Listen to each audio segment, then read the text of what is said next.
Welcome to another session of Sanctuary Live. This is our Tuesday edition, and I got to tell you, it's so exciting. Every week we get more and more letters. I may as well call it the mailbag, but we get letters, we get emails, we get questions about recovery, good questions about our workforce program.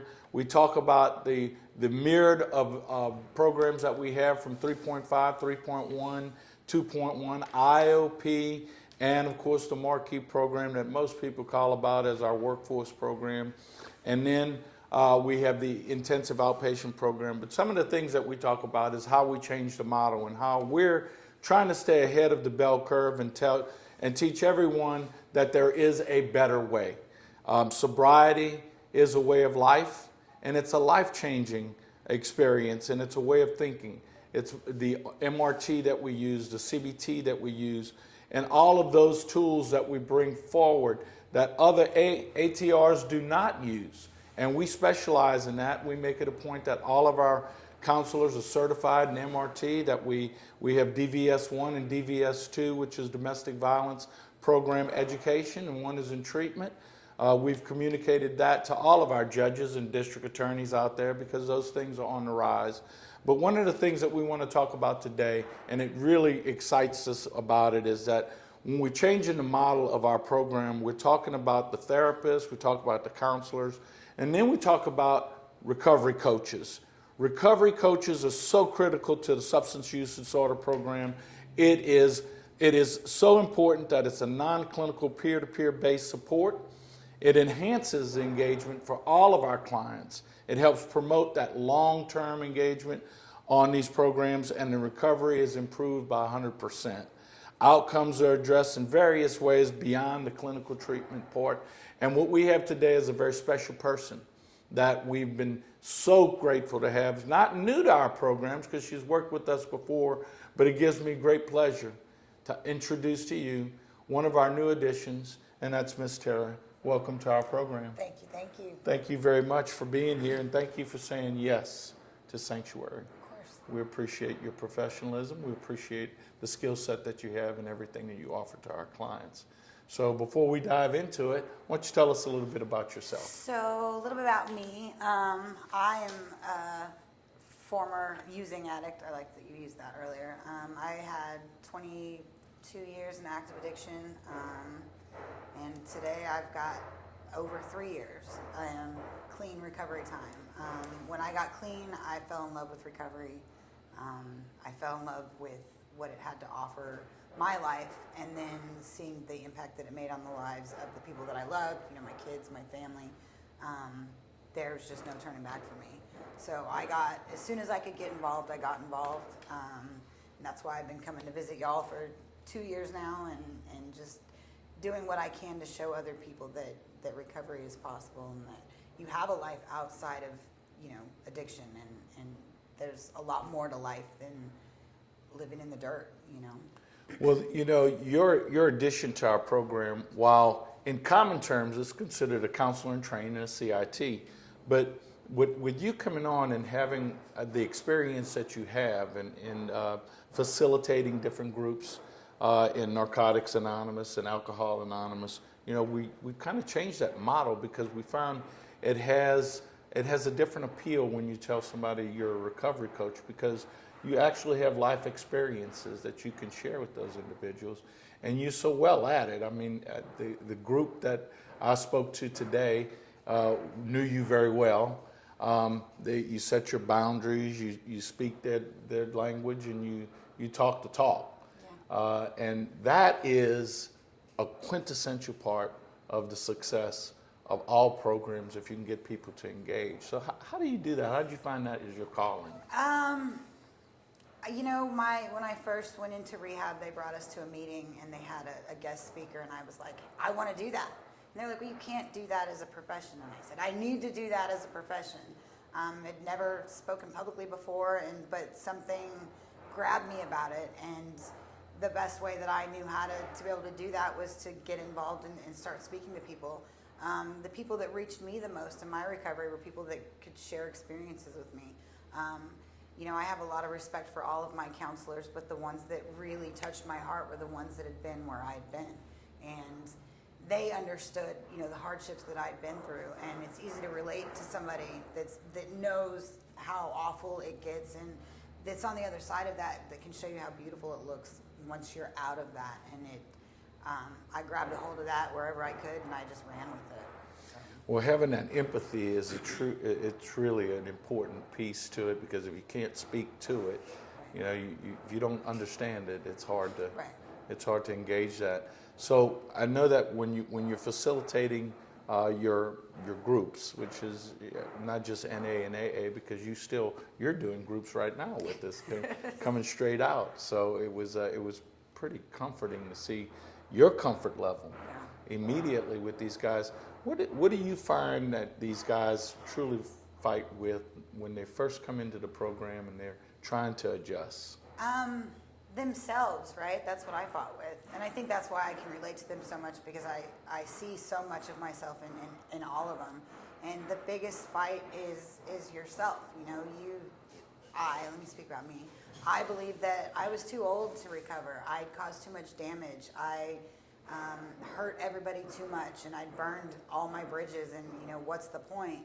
And then you start to get a little bit of clean time, and you start to make people a little bit proud, and then you start to see that's it doesn't have to be that way anymore. It can be something that you never expected it to be. And I think that's why I get so passionate with these guys, because I see that desperation and that hopelessness, and I've given up and I have nothing to live for, and I'm 41 years old, and so I get the feeling too old for this. And my kids are, my daughter's 20, my son's a late teenager. So I understand that it's too late thing, but it's never too late to get your kids back. It's never too late to have your son go, I have my mom back. And that's why I feel so strong towards it. It's not about making a lot of money. It's not about being the richest person or the most liked. It's about just being the person that you're supposed to be and involving yourself in your world. And that's what I've done. There's two things that you mentioned right there, and I really want to underline it, underscore it, and accentuate it as much as we possibly can. Because when individuals come into our program and they're going into the inpatient residential treatment program, that 3.5, the first thing that we do is we get the email letters or letters from families that say, well, I haven't heard from Johnny in 2 weeks. How's he doing? And, when can I set up a visitation? And we tell them, this is that time that you really, and you said it well, that you really look inward. You do some self-evaluation. And that's the time that you take that hard look at yourself. Yeah. And the other part that you really accentuate, and I love what you're saying, I want you to dive into it for me, is the family component. That is so crucial to our clientele's recovery, that they can reconcile. Yeah. So, I'd done the most to my family. I lost my kids. My parents took my children from me. I wasn't allowed in my family's home. I wasn't invited over for holidays. I couldn't be trusted. And I'd caused a lot of hurt. And even when I went into treatment, they didn't want to hear, I'm sorry. They didn't want to hear, I'll do better. They weren't picking me up. They absolutely weren't picking me up. And my counselor, I wasn't allowed to use the phone either. And they said, well, your mom knows you're safe. Stop bothering her. You've been bothering her for 22 years. Let her have a break and sleep tonight knowing that you're safe. And that really hit me. And it was like, man, I've really become a burden on everybody. And they're sick of hearing I'm sorry. So what my kids and my parents wanted from me was to just show them that I could do better. They don't want to hear I'm sorry anymore. They want to see me prove that I'm sorry and that I want to do better. And the more you do that, the more you don't have to work on those apologies anymore. This is working here. This is the first time my family didn't say, don't mess this up. It's a great opportunity. It was just, we're so proud of you, because they don't look at me the same way anymore. But you have to prove that over and over again to yourself, first of all, and then to your family. You don't have to explain yourself once you start doing better. Things just go better. So when you're able to talk to these gentlemen in our program, you provide that motivation. Yeah. Because that in itself, just making those statements and explaining it along those terms is truly a motivating piece. it's actually biblical, because it says, in word is one thing, but in deed is action. And so you really have to take it from word to action. Right. And once that action comes into play, then you start convincing people Right. how to do it. So how do you help individuals? Obviously you motivate, so how do you help them get to that point when because they take that little dip. I mean, I've talked to gentlemen as, man, I don't know if I can do this. And I have a different approach, but you have that. A lot of it's showing them. So a few weeks ago, we did a meeting, and I called my sister on speakerphone, and I was like, "Hey, you're on the spot. Why don't you tell this room of people what you think about me now versus what you thought Oh, wow. 3 years ago?" And she was like, "It's mean. I don't want to say it." And I'm like, "No, say it, right?" So they got to see the other side of it. They didn't just hear it from me. They got to see or hear from somebody that actually lived through my experiences. I share how my day is. They know my struggles. They know that I've had legal problems, and by doing the next right thing, that kind of fades away. And it's a show and tell kind of thing. I have to be able to. My actions have to match up with my words, because if they don't, they'll see it.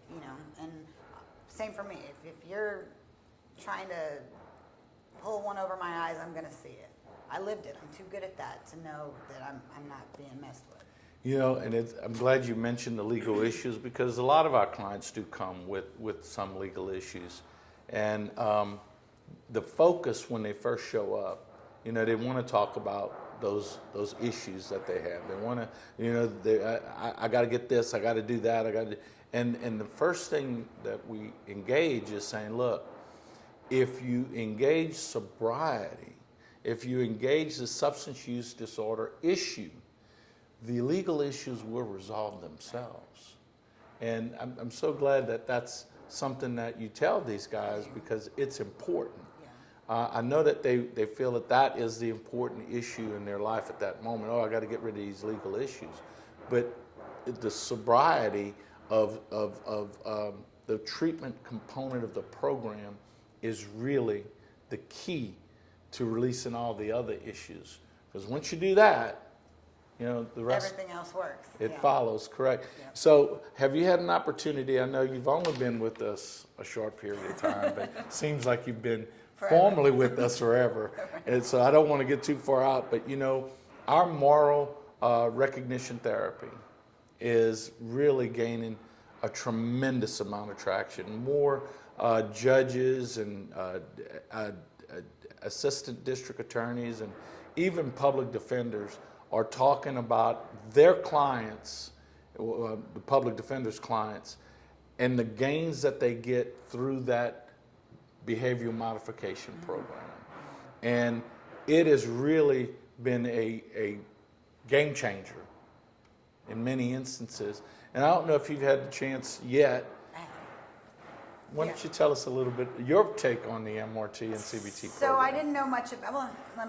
I have known a little bit about it, but I didn't know enough about it. My first impression was that it's really, I don't even know. I think it's kind of great the way that it requires everybody in the group to be involved, and there's a lot of accountability, and there's a lot of the counselors sit back on that one, right? We kind of just make sure you did the work, and everybody else is like, they did a good job. No, we got to do that again.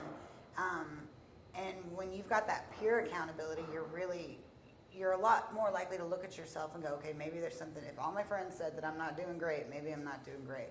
Whereas, if the counselor's like, well, that's not right, they're not going to hear that. So I was really impressed with it. I was actually quite impressed with it. So. Well, I know talking to the clients and when they give feedback on that program, two things that I've gotten from them directly is that it is not just a program for individuals with substance use disorder, but it can help individuals irrespective of what they're dealing with, right, because it takes you through those steps. And the other thing is that, and I had another counselor say this, and I'm giving credit to the counselor that told me this, is that you have to have brutal honesty to yourself. Yeah. no matter how embarrassing, no matter how much you really want to hold, the more you put that honesty out there and that truth out there, the further you're going to go. Yeah. And the more gains you're going to get with it. So I know that you're familiar with our workforce program. And, the thing about workforce, and I'm going to give some props out to the young lady, Miss Amber Bird, who's heading up that program. She's gone out and done tremendous job in bringing in more vendors that are now calling. I took 2 phone calls today, and she'd already spoken to them, and they were calling me, is this the lady? Yes. More vendors looking for individuals coming out of our program, and it really begins. 3.5 is the ABCs, 3.1 and the MRT program really sets the tone.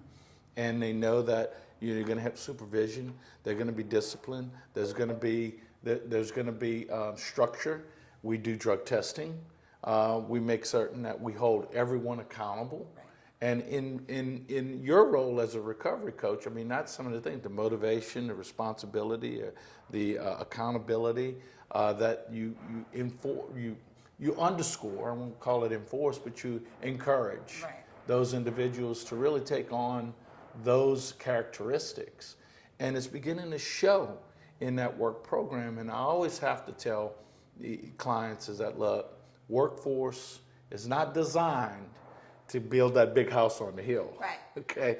But it is designed for you to test out everything that you're talking about now and the way that you've achieved in your life in ways that people can only say, wow, So it's a test pilot program for the 3.5, 3.1, and then sets you up for the intensive outpatient program, and then eventually the things that you facilitate under NA and AA. Right. So why don't you tell us a little bit about that? So I love the program for numerous reasons, right? So I've been here long enough to where I've seen guys come in and then I've seen them graduate, seeing guys come out, being able to purchase a car, and maintain steady employment. It's funny because I hear, sometimes, oh, the program's too long. Well, yeah, but any program's too long. I did 28 days, and then I did 90 days IOP, and then I did sober living, and I worked fast food when I was in sober living because I had to go to IOP, and I went from working in a hospital to now I'm working at a drive-through, and it was a humbling experience, but it taught me how to use all these tools that I've never used in real life. I've never had to deal with myself along with other people in any environment that's healthy. So it really teaches you how to start life. I'm 40, so I got clean when I was 39 or 38, and having to start over, like I'm a teenager, and learning how to be an adult, starting with a teenager's job and having to go to work and have people get me up in the morning and doing all the things that we have to do as adults really set me up for success. I wake up in the mornings now. My dad doesn't have to call me to make sure I'm getting up on time. And it's because of all of these pathways that were laid out and me following some instructions and doing what other people suggested that made it to where it works out now. I smile when you say that because that's an integral part of our 3.5, which is inpatient treatment, where everybody gets up, everybody makes their bed, they put their shoes in an orderly fashion underneath their bed. They make sure their locker's clean, and it seems very rudimentary. Yeah. But it really sets the tone. Everything you just said. Nobody has to call and wake me up anymore. I get up. I know what I have to do. I do this, and it just for an individual first coming in, that just seems like a very arduous task. It's hard. We go for years and years, sometimes decades, with never having to do anything that's an adult functioning structured life. So to have somebody go in and go, you got to get up now, you got to make your bed. Excuse me, because you've never had to be responsible for yourself. So it teaches you how to care about things that you've never cared about, and then you start to realize that this isn't to be mean to me or tell me what to do. This is because I need to know how to do these things. I'm 41. I should know how to make my bed every day. I don't, but That's, when you talk about that, I think about my children, and I wanted to ask you, how did your children accept you once you recognized the gains and the achievements that you had, and they started seeing that change in you? How did they receive you back? So that was a very slow, purposeful introduction back into their lives. Like I said, they were taken from me, and once I'd had some significant clean time under my belt, I wanted to be back into their lives, but I didn't want to disrupt their lives because I've disrupted everybody's life for so long. So I worked out something with my parents, and instead of moving out on my own, I moved back home to be with them because that was their home. That's where they lived. They were in high school, and it wasn't my place to cause any more problems with them. And I showed up every day.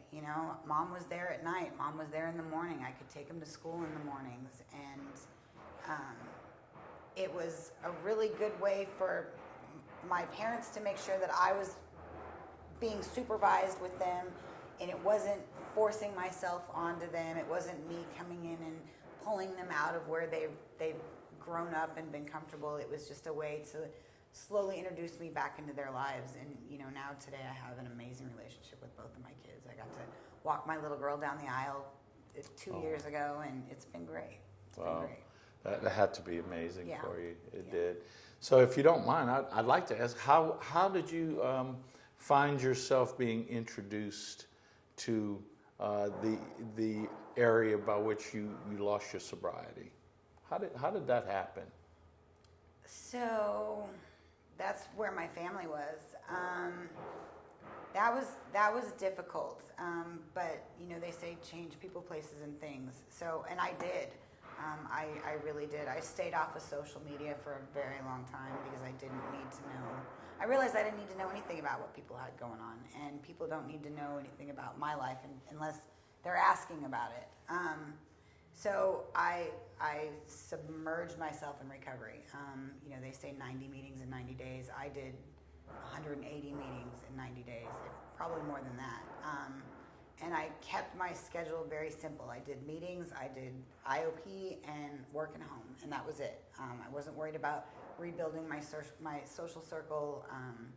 I was just focused on what I had to do today and then what I've got to do tomorrow. And that made it to where I was able to kind of integrate back into society again. But the way I structured it made it to where I don't have to go to those same places that I used to go. And now if I see some of the same people that I see, I feel sorry for them a little bit. It's not I don't have to run from them like I used to. And now it's just, there's like a place in my heart that's like, I hope they find this one day. And I avoid things that aren't good for me. I don't need to complicate my life, so I don't add stuff that doesn't need to be added to it, and just try to do the next right thing every day. So you've been through the intensive outpatient program, and that really is more living in balance. Yeah. And so how were you able to achieve ways in that? How were you able to embrace that? Well, I did it kicking and screaming. But I started to see after several weeks that I was able to identify my thoughts. I was able to identify where I was at.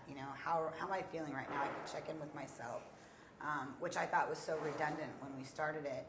And then I realized that I'm gaining something out of this. So now I might as well finish it. And, I keep doing the right thing, and everything else seems to work out. So if they suggest I do this, they're not doing it to hurt me. Let me just follow through and see what happens. And it really benefited me quite a bit because now, like I said, I'm aware of what I'm feeling and what's going on in my mind pretty much all the time because of that. So. It's great that you said it that way, because a lot of times it can seem distasteful. Yeah. And even, maybe even feeling a little disrespected, like, why are you talking to me like that, or why are you making that? And you get that defensive wall put up, and you have to make that adjustment to it. And that's always it's a struggle to any person's degree, right. Truly. But obviously, you have that skill set to transcend that to other people. I know, as I said earlier, I talked with several of the guys out there that knew you and respect you very well. Said that you definitely say it the way it needs to be said, and you mean it, and they believe in you.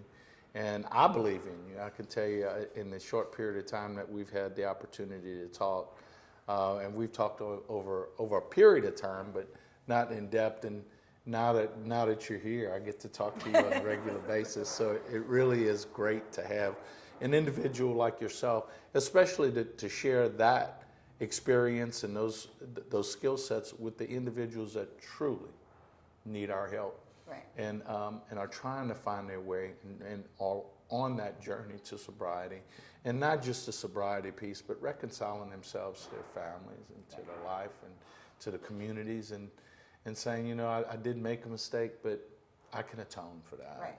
I can. So if you had an opportunity to talk about those friends that you don't run away from now, but you could speak directly to them, what would you say?